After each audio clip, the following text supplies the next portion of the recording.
और आइए देशहित की शुरुआत करते हैं। सबसे पहले बात सीमा हैदर की करेंगे, क्योंकि पाकिस्तान से आई सीमा हैदर की कहानी बेहद संदिग्ध हो गई है। सीमा हैदर से एटीएस ने लगातार 2 दिनों तक पूछताछ की, जिसके बाद कई चौंकाने वाले खुलासे हुए हैं। सीमा कहती है कि वो सचिन से प्रेम करती हैं, लेकिन वो फेसबुक पर फ्रेंड रिक्वेस्ट सेना के अधिकारियों को भेज रही थी। वो दिल्ली में भी कई लोगों को जानती थी। यूपी एटीएस की जांच फूफी शब्द के इर्द गिर्द भी घूम रही है। आईएसआई की भाषा में फूफी उसे कहते हैं जो भारत से जानकारियां चुराकर पाकिस्तान भेजता है। इसलिए हम कह रहे हैं कि ये फूफी सब जानती है।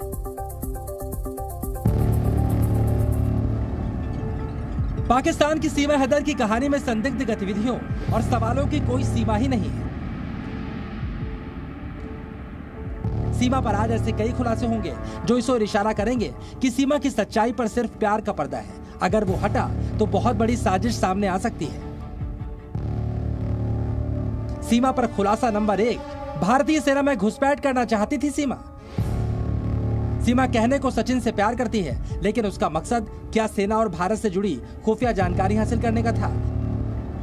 ये सवाल इसलिए क्योंकि सीमा हैदर ने सोशल मीडिया पर भारतीय सेना से जुड़े अधिकारियों को फ्रेंड रिक्वेस्ट भेजी थी। सीमा ने सचिन से दोस्ती करने के पहले ही सेना के अधिकारियों को फ्रेंड रिक्वेस्ट भेजी थी, लेकिन सीमा अपने मकसद में कामयाब नहीं हो सकी क्योंकि उसकी फ्रेंड रिक्वेस्ट एक्सेप्ट ही नहीं हुई। यह खुलासा खुद सीमा हैदर ने एटीएस के सामने किया है।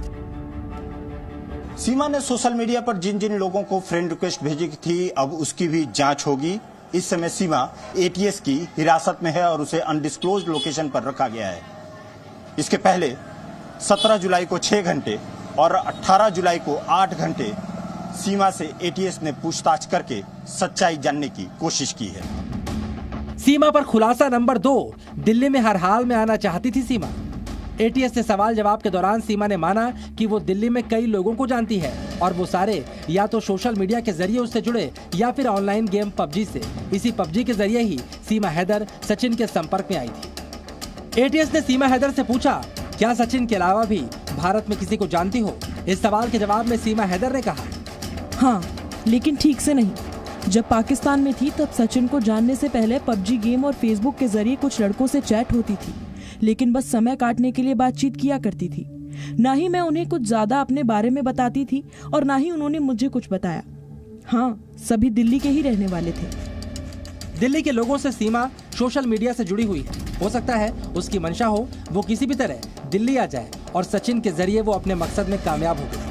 क्या कोई पाकिस्तानी जासूस से संदिग्ध क्या लग रहा है सर? नहीं, अभी इतनी जल्दी ये मामला 2 राष्ट्रों के बीच जुड़ा हुआ है। इसमें जब तक पर्याप्त साक्ष्य नहीं मिल जाते कुछ भी कहना उचित नहीं। सीमा पर खुलासा नंबर 3, आईएसआई की फूफी है सीमा।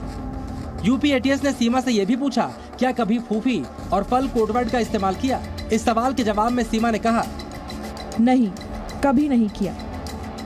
दरअसल आईएसआई में फूफी उस शख्स को कहा जाता है जो किसी देश से जुड़ी जानकारियां आईएसआई तक भेजता है, जबकि फल वर्ड रुपए या पैसे के लिए इस्तेमाल किया जाता है।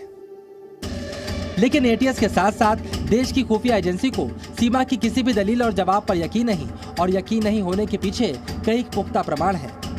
उन्हीं में से एक प्रमाण है सीमा हैदर के संदिग्ध पाकिस्तानी रिश्तेदार। सीमा पर खुलासा नंबर 4, पाकिस्तानी सेना में भाई और चाचा।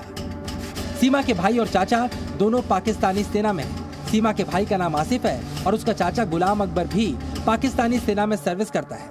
ये सीमा के भाई आसिफ की तस्वीर है जो पाकिस्तानी सेना की वर्दी में नजर आ रहा है। इस पर भी एटीएस ने सीमा हैदर से सवाल पूछा, लेकिन सीमा ने बड़ी होशियारी से जवाब को घुमा दिया। सूत्रों के मुताबिक एटीएस ने सीमा हैदर से पूछा, क्या तुम्हारे भाई और चाचा जो पाकिस्तानी आर्मी में हैं, उन्होंने तुम्हें यहाँ भेजा है या फिर आईएसआई ने भारत में जाने को कहा है? इस सवाल के जवाब में सीमा ने कहा, मैं अपने भाई और चाचा से सालों से नहीं मिली हूँ और ये आईएसआई क्या होता है ये मुझे पिछले कुछ दिनों में भारत आने पर पता चला, जब टीवी चैनल में मुझे आईएसआई का एजेंट बताया गया। मैं सिर्फ सचिन के लिए ही नेपाल के रास्ते से भारत आई हूँ। सीमा हैदर ने जी न्यूज पर अपने भाई के बारे में क्या कुछ कहा, वो सुनिए। पहली बात तो मेरे भाई से मेरा कोई वास्ता नहीं है, कोई ताल्लुक नहीं है। और रही बात जो कह रहे हैं जासूसी की, तो वो क्लियर हो जाएगा। मुझे भरोसा है यहाँ की सरकार पे, वो सच सामने ला के दिखाएंगे। मेरा मकसद मेरा प्यार था, इसके अलावा कुछ भी नहीं था। अगर मैं जासूस होती तो मैं पहले चली आती, जब मैं अकेली आई थी। अपनी छोटी बेटियों को ना ले आती, अपने बेटे को ना ले आती। सीमा पर खुलासा नंबर 5, मोबाइल में दफन खुफिया राज। सीमा हैदर के पास से नोएडा पुलिस ने 4 मोबाइल फोन बरामद किए जो कि चालू हालत में थे, जबकि उसके पास एक टूटा हुआ मोबाइल फोन भी मिला है। उसी टूटे हुए मोबाइल में सीमा के आईएसआई जासूस होने के पुख्ता प्रमाण होने की आशंका है। मतलब सीमा के पास कुल 5 मोबाइल फोन थे। सीमा हैदर के एक मोबाइल फोन की कीमत 70,000 पाकिस्तानी रुपए थी। उसके पास 5 सिम कार्ड भी थे। पाकिस्तानी मोबाइल फोन तोड़ने से पहले सीमा ने उसका डेटा डिलीट किया था, यहाँ तक कि उसमें लगे सिम कार्ड को भी तोड़ दिया था। मोबाइल फोन को लेकर जब एटीएस ने कड़ाई से सीमा से पूछताछ की तो सीमा ने किसी शातिर की तरह जवाब दिया। एटीएस अफसर ने पूछा, नोएडा पुलिस ने तुम्हारे पास से 4 मोबाइल और 4 सिम कार्ड बरामद किए। इतने मोबाइल तुम्हारे पास क्या कर रहे थे और उन्हें तोड़ा क्यों? नेपाल से भारत आने पर मेरा पाकिस्तान का सिम काम नहीं कर रहा था और जब मैं सचिन के पास आई थी तब मुझे उसने नया सिम ला कर दिया था। मोबाइल इसीलिए तोड़ दिया था क्योंकि मैं नहीं चाहती थी कि पाकिस्तान के लोग मुझे ट्रेस कर सकें। एटीएस ने फिर सवाल दागा। सचिन ने एक सिम ला कर दिया, बाकी सिम कैसे आए? इस पर सीमा ने कहा, मुझे याद नहीं है। सीमा हैदर के मोबाइल से कई राज पर्दाफाश हो सकते थे। सीमा हैदर ने न केवल मोबाइल को तोड़ा बल्कि उसका डेटा भी डिलीट कर दिया।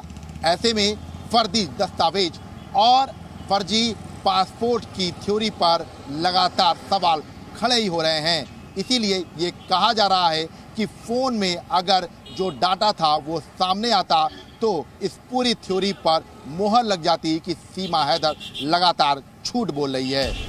पुलिस को सीमा के पास से 3 आधार कार्ड भी मिले हैं और 2 पासपोर्ट भी मिले हैं। जाहिर है ना तो उसके आधार कार्ड असली हैं और न ही उसका एक पासपोर्ट। ऐसे में सवाल है, उसे पासपोर्ट से आधार कार्ड तक मुहैया कराने के पीछे कहीं आईएसआई तो नहीं?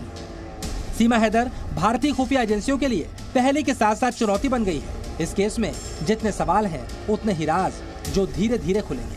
विशाल रघुवंशी और राहुल मिश्रा के साथ मनीष शुक्ला, जी मीडिया, दिल्ली।